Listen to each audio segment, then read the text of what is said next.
汉萨同盟是中世纪晚期北德意志地区兴起的商业城市联盟。德意志汉萨同盟作为一个横亘5个世纪、地跨10余国家的海上贸易帝国，它在北海波罗的海地区的发展史上留下了深深的烙印。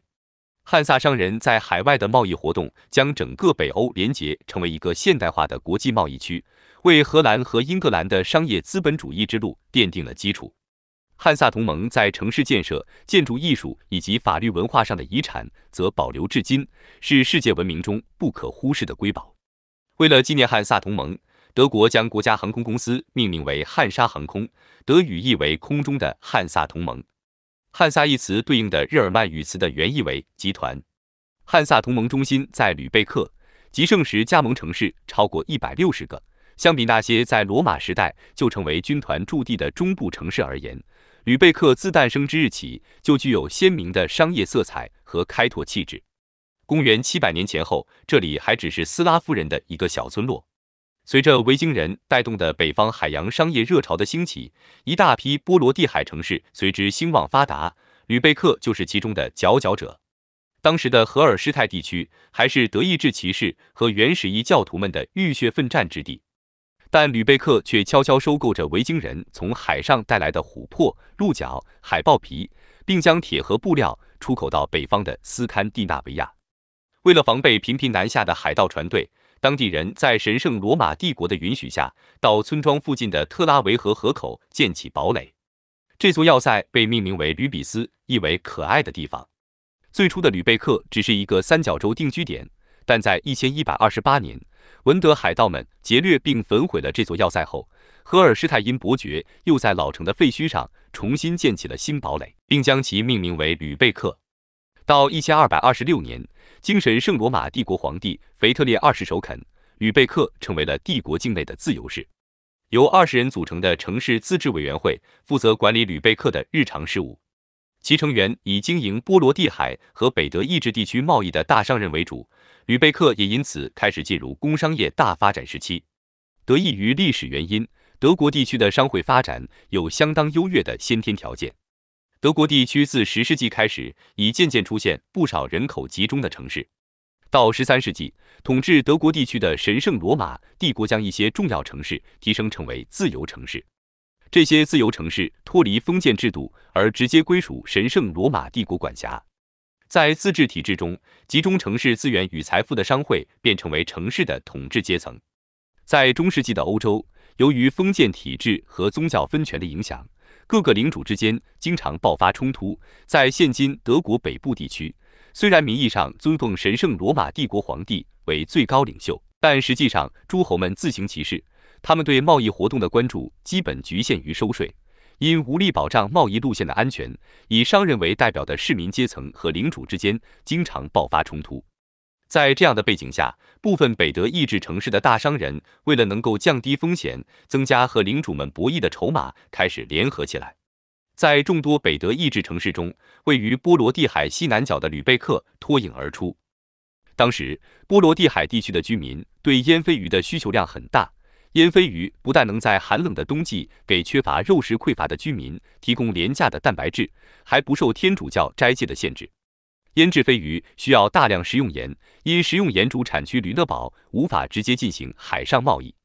吕勒堡生产的食用盐要想销往波罗的海各地，只能先由陆路运输至最近的海港，再由吕贝克和汉堡的海商们送往波罗的海等地的鱼市，以供腌鱼之用。两地的商人们从食用盐贸易中获得巨额利润。为了能更好地控制这条贸易路线，吕贝克和汉堡的商人行会于1241年成立联盟，从而垄断了咸鱼贸易。其他货物如木头、蜡、毛皮、小麦等，也需要从内陆产地通过北德意志诸港分销到波罗的海沿岸。很快，北德意志其他城市的商人行会也陆续加入汉萨同盟。汉萨同盟出现之前，德意志地区曾经存在过莱茵同盟、和士瓦本同盟。莱茵河流域的城市和士瓦本地区的城市通过结盟的方式来防卫地方贵族对商队的掠夺和强盗的抢劫。很快，这种城市联盟发展为一种互利手段，成员城市间相互放弃征收水路和陆路的通行税，并通过协调的方式解决彼此争端。然而，莱茵同盟和施瓦本同盟到14世纪时都先后解散了。由于吕贝克在汉萨同盟中的地位越来越重要，1293年时，汉萨同盟的26个成员通过投票选举吕贝克作为汉萨同盟主席国。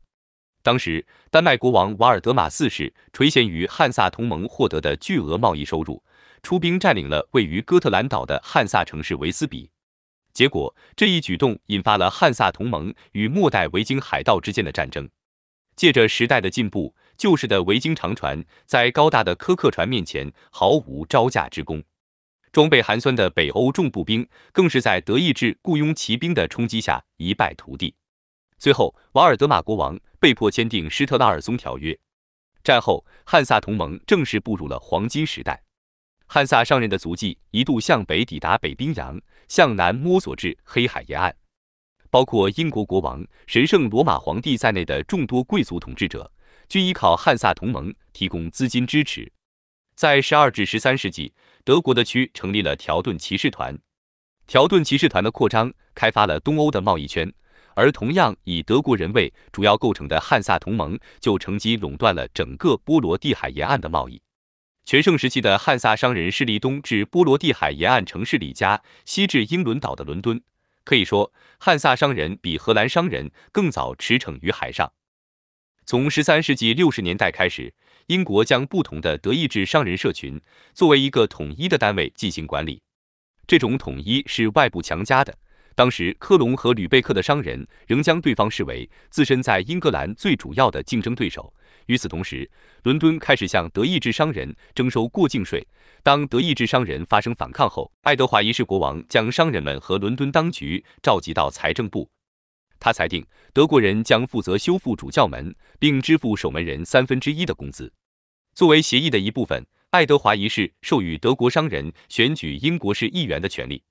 在这项裁决颁布之际，来自下德国城镇多特蒙德的商人们在伦敦调解了科隆和吕贝克的矛盾。凭借内部团结，伦敦的汉萨同盟实现了统一。1317年，爱德华二世重申汉萨商人享有免税、旅行的自由。作为交换条件，德意志商人支付了1000英镑，这相当于英国王室年度总税收的3%。值得注意的是，爱德华二世甚至承诺，无论是他本人还是之后的英格兰国王，在未经汉萨商人同意的情况下，都不会对德意志商人施加新的限制。这些特权确保了汉萨商人缴纳的税率比英国本土商人还要低。1337年百年战争爆发后，爱德华三世的汉萨同盟债权人组成了一个财团，以更好地保护自身利益。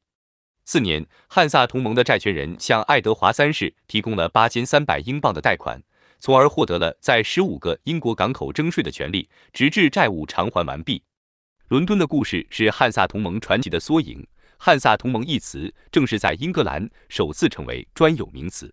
随着来自丹麦和勃兰登堡的军事威胁的扩大，汉萨同盟开始建造海军，并由单纯的经济同盟演化成军事同盟。许多城市为了获得安全保障，选择申请加入汉萨同盟。加入同盟后，该城市即可受到保护，使得商业诉讼不受封建法庭的管辖。任何逮捕同盟成员、对同盟失信或出售夺自汉萨同盟商人的赃物的城市，都将受到汉萨同盟的贸易抵制。加入汉萨同盟的条件比较苛刻，凡是不位于沿海地带或通航河流两岸或没有自主权的城市，都无权加入汉萨同盟。就其政治性质来说，汉萨同盟只是一个松散的城市同盟，该同盟没有成员名册，没有共同防御方针，没有制定过对所有成员城市有约束力的法律，也没有进行过任何一场有同盟全体成员参加的战争。汉萨同盟的快速发展引起了丹麦的警觉，双方很快爆发冲突。1363年，丹麦军队洗劫了维斯比，并在赫尔辛堡将汉萨海军尽数击溃，逼迫其签订沃尔丁堡条约。这次失败使汉萨同盟陷入数年混乱。从1366年开始，情况发生了变化。瓦尔德马四世的几位敌人意识到，他们与汉萨同盟在推翻瓦尔德马四世方面存在共同利益。1368年，不愿接受沃尔丁堡条约的汉萨同盟与瑞典结成联盟。在随后的战争中，汉萨同盟与瑞典联军击溃了丹麦和挪威的联盟军，逼迫丹麦人签订施特拉尔松德条约。这项条约对丹麦而言是巨大的耻辱。条约规定，汉萨同盟拥有对丹麦王位候选人的否决权。当时正值英法100年战争，英国因财政窘迫，拒绝偿还意大利银行家的欠款。这些银行在1345年宣告破产后，意大利人在英国所享有的特权转移到了汉萨商人身上。随着汉萨商人的活动，北欧和西欧君主国在与汉萨同盟建立商业关系后，获得了巨大的商业利益。这些国家的经济大多建立在庄园制基础上，产品单一，而且生产效率低下。汉萨同盟进入后，当地生产的原料可以以更高的价格在国际市场上出售，同时还可以获得质量更优良的进口产品。汉萨商人的进出口税又为当地提供了稳定的收入来源，因此各国纷纷欢迎汉萨同盟在本国开设商站。